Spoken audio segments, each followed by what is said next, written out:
Hello everyone. Milton Friedman करके एक economist हैं। उन्होंने पेंसिल का एक बहुत अच्छा एग्जांपल दिया, हालांकि उन्होंने इकोनॉमिक के टर्म में दिया है। मैं आपको लॉजिस्टिक्स के टर्म में समझाता हूँ। एक पेंसिल है, उसके बाहर का जो मटेरियल है वो वुड होता है। वुड आती है एक ट्री। वुड तो आपको भी पता है ट्री से आती है, और ट्री आपको जंगल या कहीं पे भी लोकेशन में मिलते हैं।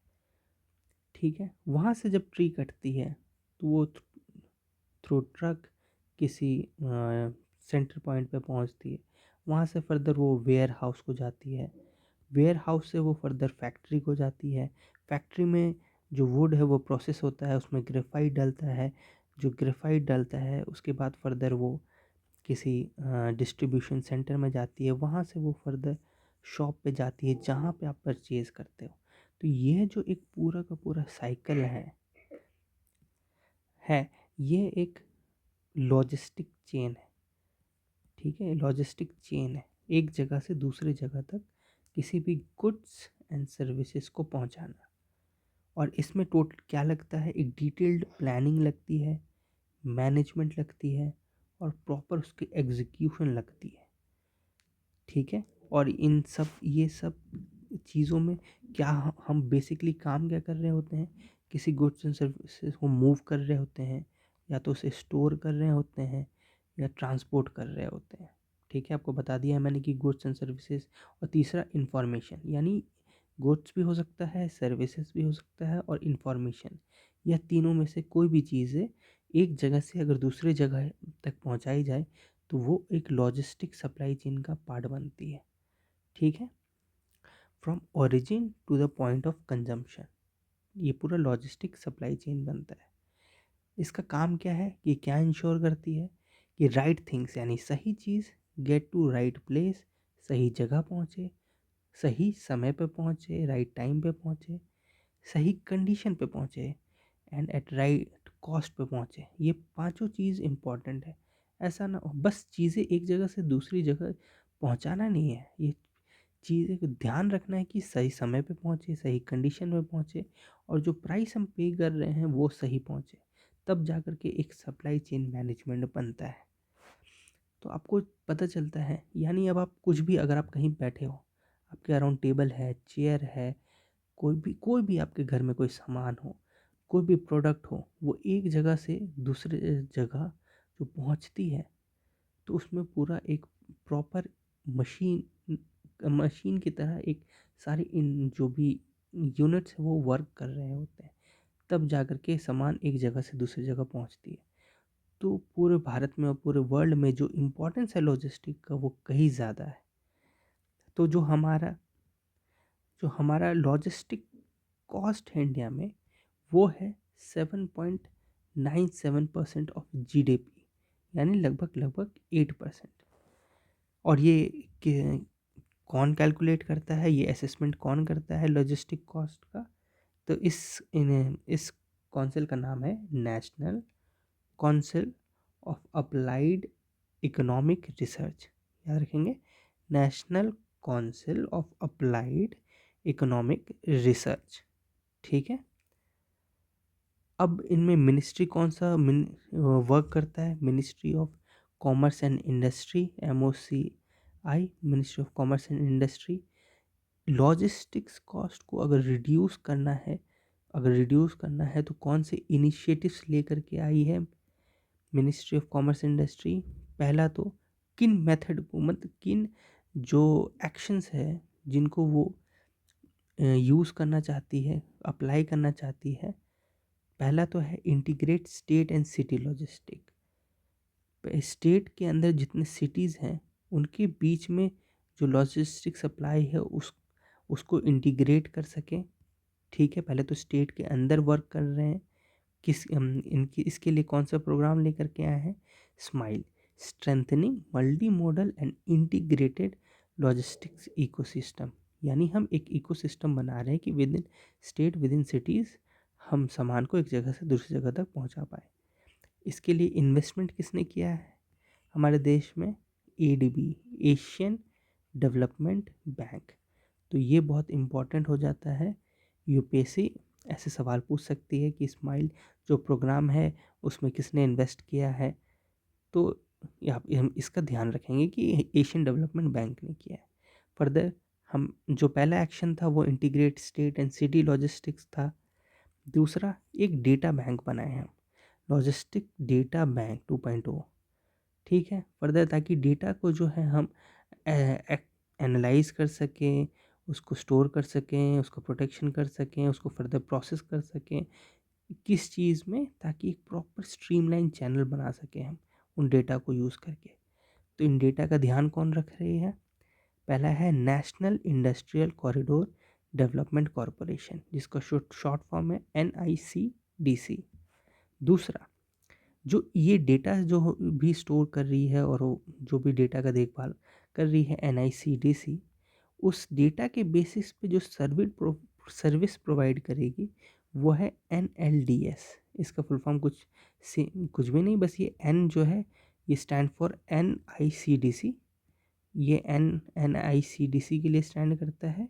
और LDS का मतलब है लॉजिस्टिक्स डेटा सर्विसेज, ठीक है। तो ये जो कॉरपोरेशन जो आपका एक कौन से जो भी इंस्टीट्यूशन है ये आपका डेटा बैंक पे काम करती है, ठीक है। हमने इंटीग्रेट कर दिया स्टेट सिटी को, डेटा बैंक बना लिया। और फर्दर अब हम क्या कर रहे हैं कि स्टेट और स्टेट के बीच में एक हमारा ईज़ ऑफ, क्या कहते हैं, ईज़ ऑफ डूइंग बिजनेस जो हमारा चला है इंडिया में कि हम ईज़ ऑफ डूइंग बिजनेस करना है, उसका एक पार्ट है ये लीड्स स्कीम, मतलब प्रोग्राम, जिसमें हम logistics ease across different states कर रहे हैं, ठीक है।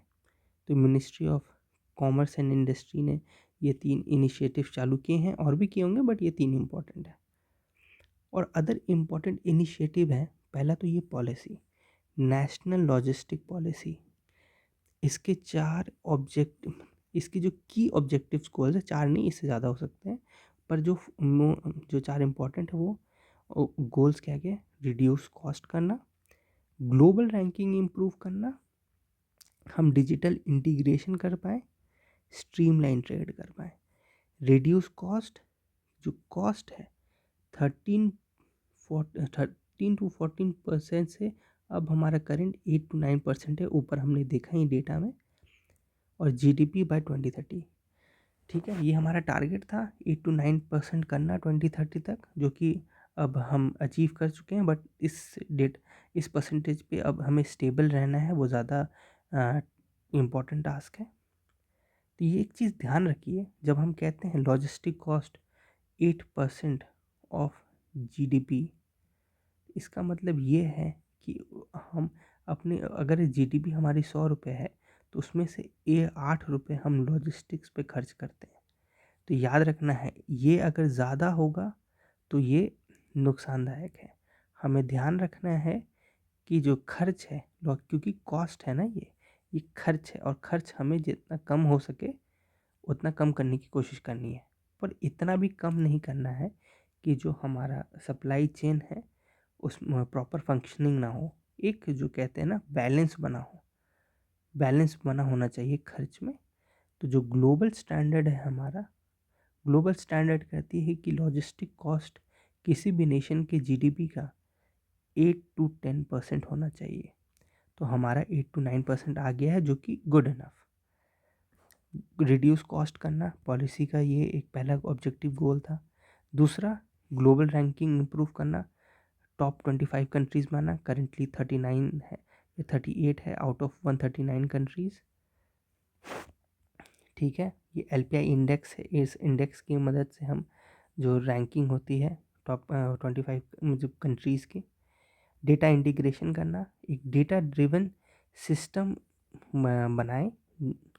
क्या डेटा ड्रिवन सिस्टम कैसे बनाएंगे? एक प्लेटफॉर्म की मदद से, जो सारे जितने यूनिट हैं एक लॉजिस्टिक में, ट्रांसपोर्टेशन, इन्वेंट्री, सर्विस जो भी हैं, वो एक सिंगल प्लेटफॉर्म पे आकर के इंटरफेस कर पाए। तो इसके लिए जो ULIP प्लेटफॉर्म बनाया गया है, unified logistic interface platform, seamless coordination के लिए। और स्ट्रीमलाइन ट्रेड, स्ट्रीमलाइन ट्रेड का मतलब कि जब एक ट्रेड हो रहा है, एक जगह से दूसरी जगह सामान जा रहा हो, तो उसमें ना डिलेज आए, कोई कॉस्ट का इश्यूज आए, वो एक फ्लो में एक जगह से दूसरी जगह पहुँचे। ठीक है, मैन्युफैक्चरिंग हब बनाना है। मैन्युफैक्चरिंग हब तभी बनता है जब एक स्ट्रीमलाइन ट्रेड हो पाए। हमने नेशनल लॉजिस्टिक पॉलिसी देख लिया। जो दूसरा इम्पोर्टेंट है वो है पीएम गति शक्ति। उससे पहले ये देख लीजिए, एक की इनिशिएटिव कंपोनेंट है ये मेंस के लिए। अगर आपको अगर कुछ प्रोग्राम्स और एग्जांपल्स चाहिए तो आप ये देख सकते हैं। ये क्लैप है, comprehensive logistics action action plan है ये मल्टी मोडल लॉजिस्टिक्स पार्क है ये लीड्स हमने अभी ऊपर देख लिया। और जो ये लीप्स है ये इससे कहते हैं हम logistics excellence advancement and performance shield. इसका काम है कि ये जो इनोवेशन हो रहे हैं इस फील्ड में, उस इनोवेशन को बढ़ावा देना। तो आप इसे गूगल कर सकते हैं एक बार, या चैट जीपीटी में से हेल्प ले सकते हैं। फर्दर पीएम गति शक्ति, हमने पॉलिसी नेशनल पॉलिसी देख लिया। और जो गति शक्ति लाया गया है इसी बेसिक लॉजिस्टिक्स के लिए ही लाया गया है। ये लॉन्च किया गया था 13 अक्टूबर 2021 पे ही, ताकि मल्टी मॉडल कनेक्टिविटी हो पाए। मल्टी मॉडल कनेक्टिविटी ये है कि कोई एक जगह से अगर हम चाहे किसी भी चीज़ का, गुड्स एंड सर्विसेज का, वाया रेल, रोड, सी रोड, एक कनेक्टिविटी हो पाए, एक जगह से दूसरी जगह हम पहुंच पाए, ऐसा इंफ्रास्ट्रक्चर हम रेडी करें। ठीक है, अलग अलग वेरियस इकोनॉमिक्स जोन्स के लिए। ठीक है, और नेक्स्ट इस पे वर्क कौन कर रही है, मतलब इसका ध्यान कौन कर रखती है? Cabinet committee on economic affairs. इनको अप्रूवल मिला है कि वो इम्प्लीमेंट करे पीएम गति शक्ति नेशनल मास्टर प्लान ऑन ये डेट पे, इस डेट पे। तो ध्यान रखें, ये जो नाम है CCEA, इनको मिला है इम्प्लीमेंटेशन ऑफ गति शक्ति का काम। ठीक है, ये इम्प्लीमेंट करेगी। और जो पीएम गति शक्ति है is a transformative approach for economic growth and sustainable development. The approach is driven by 7 engines. जो ये ट्रांसफॉर्मेटिव अप्रोच है ये 7 इंजन्स की मदद से हम चलेगा। Railways, roadways, ports, waterways, airports, mass transport और लॉजिस्टिक इंफ्रास्ट्रक्चर। ठीक है, तो ये अपने आप में जो दो लॉजिस्टिक्स का जो टॉपिक है उसमें पीएम गति शक्ति और नेशनल लॉजिस्टिक्स पॉलिसी, अगर मेंस में सवाल आते हैं तो आपको ये दोनों मेंशन करना चाहिए। ये बहुत इम्पोर्टेंट है, ये नेशनल लेवल के प्लान्स हैं। ठीक है, तो आपने इन सब जो आपने देखा तो आपको पता चलता होगा इससे कि एक देश में लॉजिस्टिक्स का क्या इम्पोर्टेंस है। एक छोटी से छोटी चीज़, जो पेंसिल जैसी छोटी चीज़, कितने सारे जो हमारे लोग हैं और जो फंक्शन क्या बोलते हैं, यूनिट्स हैं, वो आपस में आकर के मिलते हैं और जब काम करते हैं एक सप्लाई चेन बनता है, तब जा कर के एक जगह से दूसरे जगह तक गुड्स एंड सर्विसेज पहुंचती है ताकि वो कंज्यूम हो पाए। ठीक है, और इसमें आपने इकोनॉमिकली भी आपने देखा कि कितना % ऑफ जीडीपी जो है ये खर्च होता है इसमें, इस चीज़ को, लॉजिस्टिक को मेंटेन करने के लिए। तो ये अपने आप में एक बहुत इम्पॉर्टेंट पार्ट प्ले करती है नेशन बिल्डिंग में। ठीक है, तो होप आपको समझ में आया होगा। Thank you.